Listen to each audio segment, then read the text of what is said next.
Welcome to another edition of Grace Under Pressure, where my guest today is Eddie Turner Jr. Those of you who know the show know that Grace Under Pressure deals with the soft stuff, the what's too often dismissed as the soft stuff, the caring, the connecting, the commitment we feel toward one another's. Grace for me is generosity we show, respect we give, compassion we demonstrate. And when you do it as a leader like Eddie, you, especially in challenging times, requires the ability to act for others and energize. And when it comes to energizing, there's no one better than Eddie. So hang on, folks. If you're feeling a little under enthused today, Eddie's the man. So welcome, Eddie. John, thank you so much for having me here on your amazing show. And I got to say, I thought I was in trouble for a minute because I haven't been called Eddie Turner Jr. in a long time. And usually it's my mom.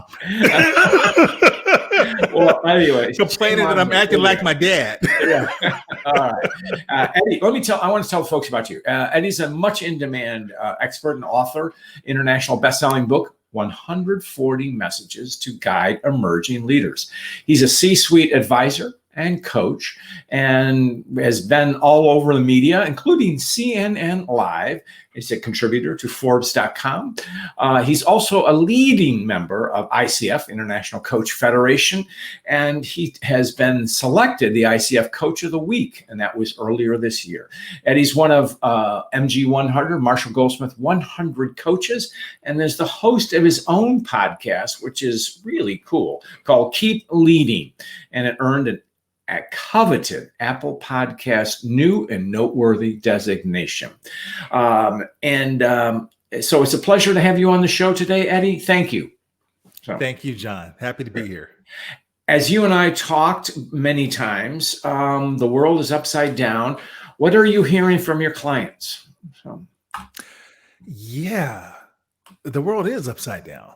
And I heard an interesting quote from Seth Godin the other day. Seth Godin said, people are no longer, I'm going to draw a blank as to how he said it. People are not. It only happens when it's live, Eddie. It only happens when it's live.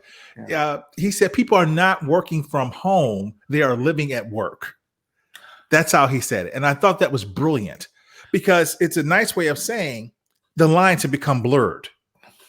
We used to have a little time as we were driving into work to clear our heads. Yep. Same on the return trip home. We don't have that anymore.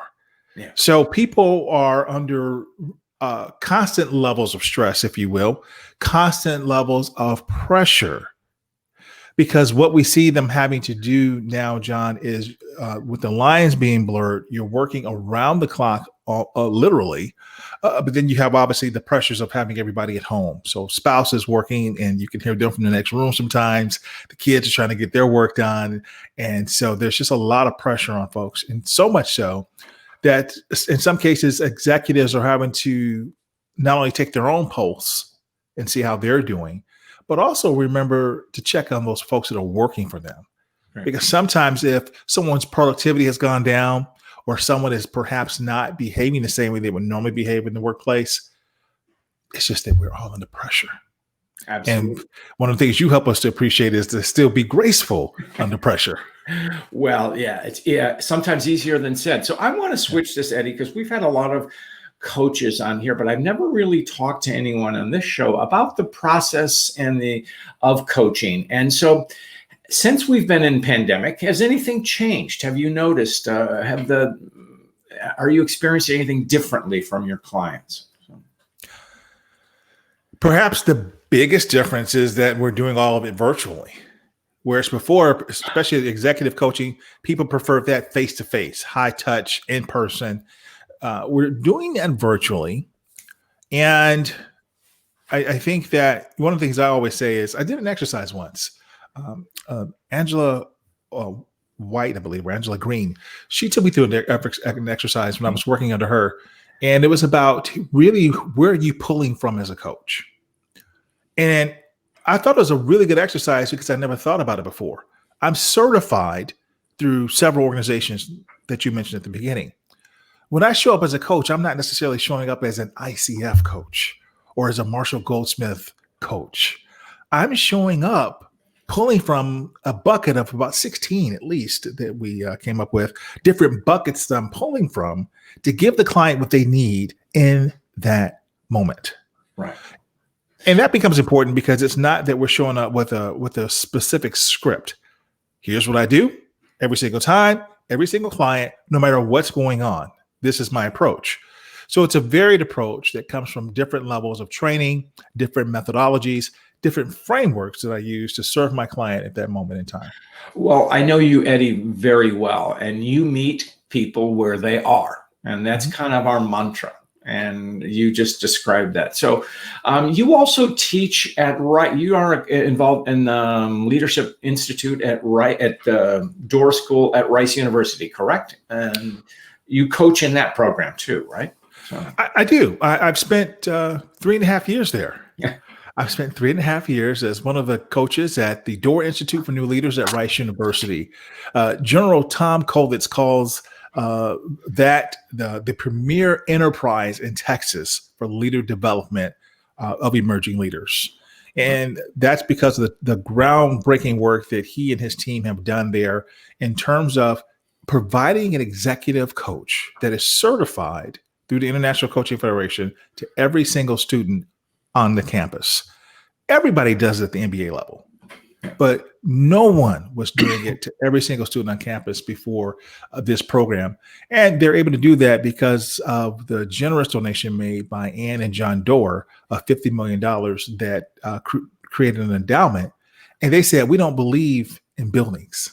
We believe in people. So they wanted an institute, and they said, go make every student at Rice a better leader. You know, that's such a great idea because if students, we are encountering people as their own developing. Mm-hmm. So, and it's a very influential process, but it's also, so I'm going to throw you a curve here. What's the difference between coaching a student and coaching an executive? So. That's an interesting question, John. Here's how I would answer that. The student is perhaps more curious. Our executives, by the time we're called in many cases, obviously they have years of experience, and sometimes that's good experience. Mm-hmm. Sometimes it's not so good. Yeah. I liken it to what happens sometimes on the golf course. I never really got that down pat, John, but there's something that happens. If you keep swinging wrong on the weekends, more practice doesn't make perfect, doesn't make better. Practice makes permanent. Yeah. And so when we see some of these executives, by the time they've called in an executive coach, they've got these permanent bad habits. And now we're trying to untrain them. Whereas if you're coaching a student, especially when you're getting them at 18, 19, 20 years old, General Kovitz says that we're bending the arc early. Mm. And so if you bend the arc early and set them on the right path, they take those good habits and practice those for the next 10, 20 years. So when they start leading other people, they're doing it the right way. Jim Kuza said that in his book, The Leadership Challenge, that the average person works in a leadership position for 10 years before they receive any kind of training, let alone coaching. Right. So, yeah, it's a big difference. And I enjoy working with, in fact, that's one of the reasons I do it. You know, it's working with the young people and their curiosity, their enthusiasm, and their diligence. And it is so rewarding. You know, that's the second time you use the word curiosity. And one of the archetypes or one of the traits of successful leaders is curiosity, but isn't it? How often is it that curiosity gets diminished over time by the grind of the job?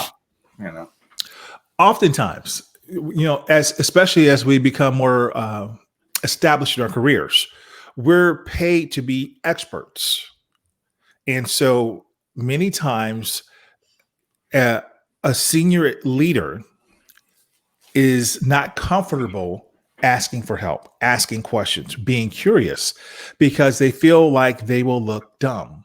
They will look incompetent. You know, and I forget who says this, but my coach, Marsha Reynolds, she often quotes the gentleman who said that the beginner's mind, there are many possibilities. In the expert's mind, there are few. And so when we are not curious, we feel like our answer is the only right answer. My way is the best way. In fact, it's the only way things should get done. So what we start to see is in teams and in organizations that are working across the globe, that's a problem because people are no longer curious. They're locked in. They're rigid in their views, rigid in their thinking. Whereas if people remain curious, curiosity is the mother of invention. When we start to question, well, why do we do it this way? Is there a better way? I wonder what would happen if.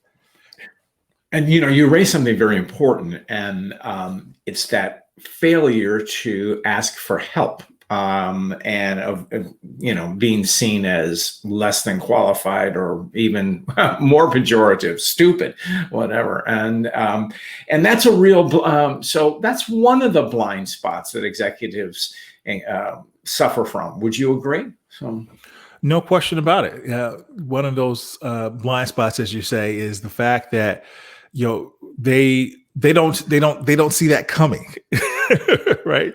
In fact, our good friend Doug Winnie just wrote a book about blind spots, and so either we don't see things coming, or because we're not asking questions, we don't see the opportunities that could become something that we pursue.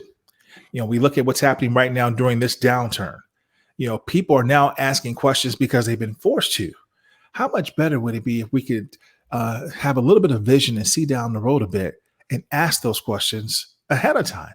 And that's that's the difference between thriving companies and companies that sometimes can't make it. When I am asked about coaching, I sometimes say that my role is to get the executive or the manager, whoever it is, to get out of his or her comfort zone. So that they can just do what you just said in a different way, was gain perspective. So, and because that's one of the advantages of an executive coach, is he or she is external, and we don't have the baggage of an organization. Would you agree? Yes. I'm asked that question a lot. Which is better, to be an internal coach or an external coach? And I said, it depends on what you're trying to accomplish. The external coach doesn't have the baggage. Some people say, well, you don't know what's going on internally. Yeah, that's good, because I can truly be neutral. Yeah. Right. And then also there's something interesting that happens when you're an external coach. People feel comfortable confiding in you because they know that you are not tied to the system. They don't necessarily always trust the internal team because they don't know where that information is going to go. So the external coach is uniquely able to provide that safe haven, that sacred space where confidentiality lives. Yes. Vulnerable, and the executive can then be vulnerable and be themselves. There's also something to be said for the old scripture that a prophet is only unhonored in his own home. So there's something about when you go into your client, you're the external person, you're the external guru. People, they have this perception of you and they appreciate you. Whereas internally, you're not always necessarily seen having that same value. That's good. And you touched on something, which is vulnerability. And I always like to say that one or two things they don't teach in business school. One is humility. The other one is vulnerability. And that's okay. But we need it now more than ever. Do you have conversations with your executives about that, Eddie? I do. Here's the context. Number one, by the time they've hired me to be their coach, they're vulnerable, obviously, when they're with me. Things unfold in those scenarios. You hear stories, you see the tears, you hear the frustration.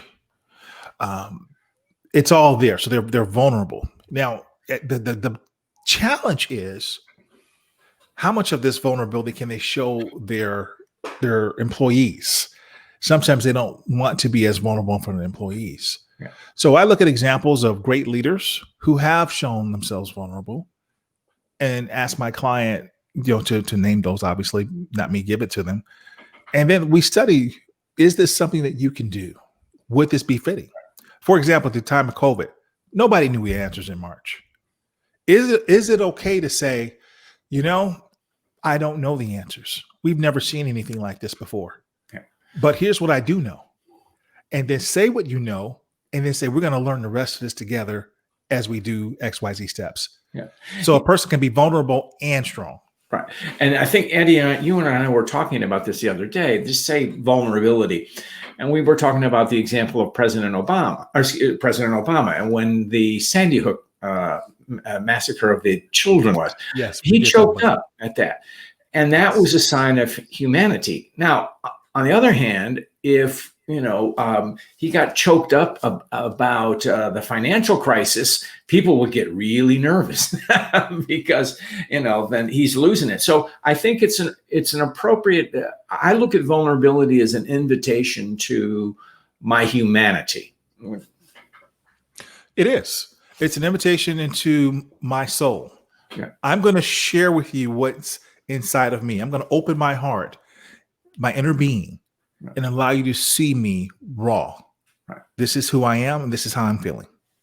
But a leader must be careful about that, because he or she has to maintain that veneer, or at least of control. In other words, I got it together. But the idea of the vulnerability is I don't have all the answers.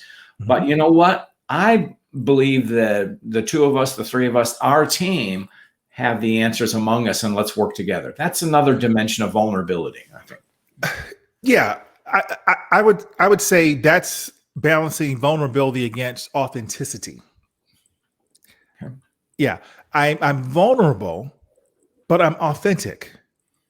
And even though I'm vulnerable and I'm being authentic, I'm being real. This is who I am. There still is a sense of a degree of masking to maintain that control. You mentioned President Obama. I saw an interview with him as he's on his new book tour, and he talked about having to have a sense of feelings when dealing with major crises that, it's an immense strain emotionally and psychologically, but then having to step outside the door and greet the children who were coming through the White House. Right. So you can't take that outside the door. So it's not that you're being fake or phony, but you have to compartmentalize so that you can now show up as who people need you to be in that moment. I mean, I say readily, leadership is an act. And when you're in a senior leadership position, you're on stage. Unfortunately, sometimes that's 24/7. So you have to be really careful so a good lesson, don't hang out in the bar. But no, seriously, that's a burden too. You're always on, and you have to find ways to get your downtime to reinvigorate yourself. And that's why I'm taking our conversation in a different direction. I think introverts make for good leaders because they don't always have to project. What do you think about that? I agree. And here's something you don't know about me. I'm actually an introvert. No, I don't believe that at all. And I didn't learn that until about 5 years ago. Yeah. It takes a lot for me to dial up to do what I do. I have to really, ratchet it up. And then at the end of the day, I just crash, and I recharge by being alone. And I never really understood that. My friends, even my wife, just go on and on and on and on. They recharge by being with other people, extroverts. And so it was once thought that introverts can't be leaders. And there's been a tremendous amount of research that's been done that shows that introverts can be, and in fact, 50% of the population are introverts. Yeah. And so it's not that you can't be a leader, it's that you have to ratchet up. You have to learn how to flex your personality and do other techniques so that you can lead. And I'll tell the folks, you and I met before, but when COVID struck, our group, Marshall Goldsmith 100 coaches, we were having literally daily phone calls. And I want to tell folks that you were leading some of those facilitations, Eddie, and the way you facilitate was just, you had so much energy and charm about you that just drew people together. And at the end of every call, we would say, that's a great session. And thank you, Eddie. We love you. Now we know that was killing you. Yes. The secret's out. But actually, I think introversion is a good tool for a coach, because, or a manager, a leader, because by not always having to project, what do? Observe and listen. Yeah. So True. Absolutely. So, and I think that's important. So, what do you tell leaders who are feeling fear right now? So, it's a normal human emotion, and it goes back to what we were saying before. It's okay to be vulnerable. It's okay to be authentic. If we didn't feel fear, it's almost can be said that we aren't human. So it's okay to feel fear, but it's what do we do with the fear? Do we allow the fear to introduce paralysis into our life, into our work? Or, and I will not pretend to be a weekend psychologist here, but the little bit that I remember from Psych 101 is that the fight, flight, or freeze scenario kicks in. Yeah. So when we do find ourselves afraid, are we ready to fight, stand in there? Or are we going to run away from the situation, or are we paralyzed? Have we frozen? That the dealing with fear gets into resilience, and we've had a few folks on this show who are military veterans and in special forces type, and just like what you said, Eddie. I mean, if you don't feel fear, you're crazy, And so even the people that we send into terrible situations, combat, whatever it is, they're feeling it. And I asked them, how did they get through it? And we train. And so whether you are encountering it, and I think that's a good executive.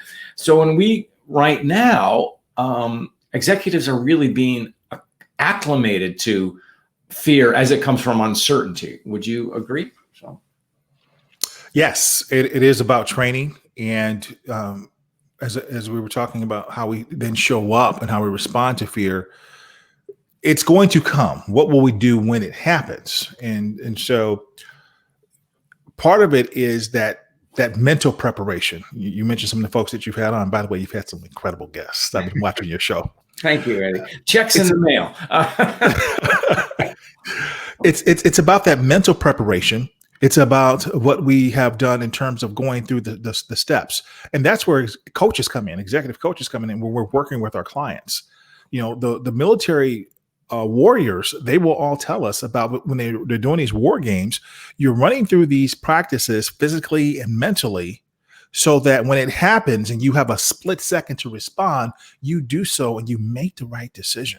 Because if you don't, it's life or death, literally. Right. There's no room for error.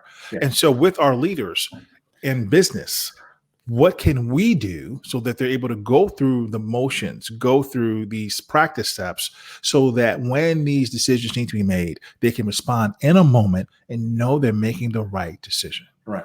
There's a good little story, and it's in a movie, and it's called 13 Days, and it's a dramatization of the Cuban Missile Crisis. And in there, Kevin Costner plays Kenny O'Donnell, who is essentially chief of staff to Jack Kennedy. And they're having this little meeting, and the actor playing Kennedy looks out the window and he said, there's a lot of noise out there, Kenny, and essentially question him. Am I doing the right thing by confronting the Soviets and all this kind of stuff? And he said, Mr. President, he said, all I can say is that essentially you've prepared yourself and you're going to make the best decision for this time, and that's what a lesson I've shared with leaders a lot. It's an 80-20, 70-30, 60-40, whatever.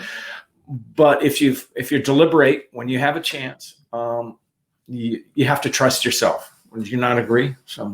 Yeah. Absolutely. And we're going to get things wrong. We're human. Yeah. We try to minimize the casualties, if you will. We minimize the mistakes and the fallout. If we do things wrong, we have an after action review and we try to get better. But the other component would be something that a guest I interviewed, Charlene Lee, said, and I thought was brilliant. She said, it comes to this new methodology, agile thinking and agile decision making. Mm-hmm. And so it's not that you're waiting until you have 100% certainty. You will never have it. Yeah. Can you equip yourself to make decisions when you have 70% of the information? 70% of the information to make that decision and leave that variance for the unknowns that are going to come. Right. And being with agility, flexibility, adaptability, those are the watchwords. Other watchword, and I know you know about it for our time, is empathy. What are you hearing from your customer or from your clients about empathy? You have conversations in that regard? Every day. Yeah. Every day.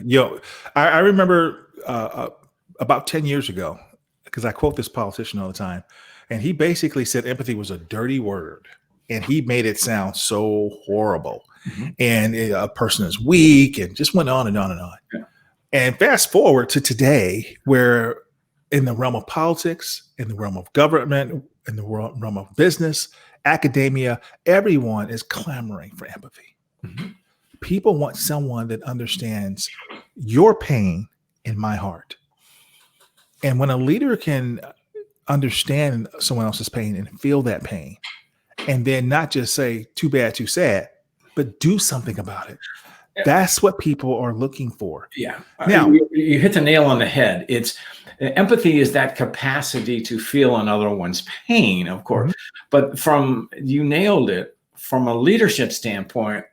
What are you going to do about it? You have to act on it. You don't mm-hmm. walk away. And that's what, and you just said it, and I'm just iterating.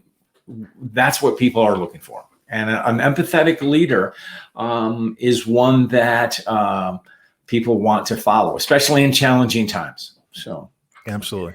Eddie, we are coming toward the end of our show. We could go on for another hour, but I know that you've got 5 more clients waiting for you for the rest of the day.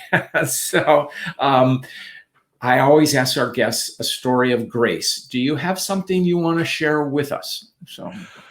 I know you ask your guests that, and I should have an answer ready for you. I think about that when I hear that, John.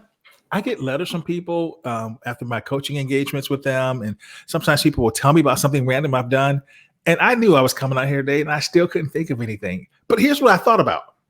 I think about sometimes the things I do just on a daily basis. Be it, holding the door open for someone, helping the elderly, in the grocery store, getting something off that top shelf for someone, little things like opening the door for my wife or pulling the chair out before dinner, just little acts of kindness, acts of chivalry that I think are about living with grace, and living with grace so much so the day to day that you almost aren't even aware of what you're doing, but you're just trying to do the right thing. It becomes attitudinal, and it's not random acts of kindness. It's intentional. And I think, Eddie, it's a great example. And I'm glad you mentioned it, because sometimes we think of grace as transformative, changing lives. And it does. There's no question. But it's also transactional in the sense that it's the little things. And when you add up those little things, that's a life of service toward others. I mean, indeed. And how many times, I can think of my own childhood. I'm seeing people, my father was a physician, family physician. And I know so often in his life, the grace he exuded toward or demonstrated toward his patients and all of those kinds of things. And he probably wouldn't refer to it that way, but I know his patients were touched by that. And that's just that lifetime of making, basically, talk of it this way, lifetime of making things better for others.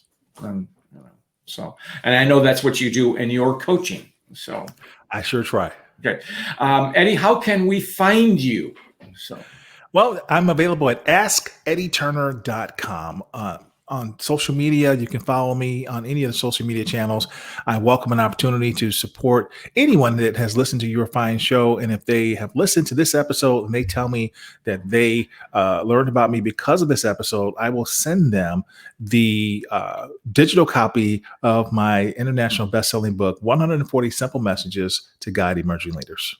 You are a man of grace, Eddie. What a gracious act. I love it. Anyway, Eddie, you've been a great guest today, and I want to say thanks for sharing your time with us today. And with that, we'll cut out. So.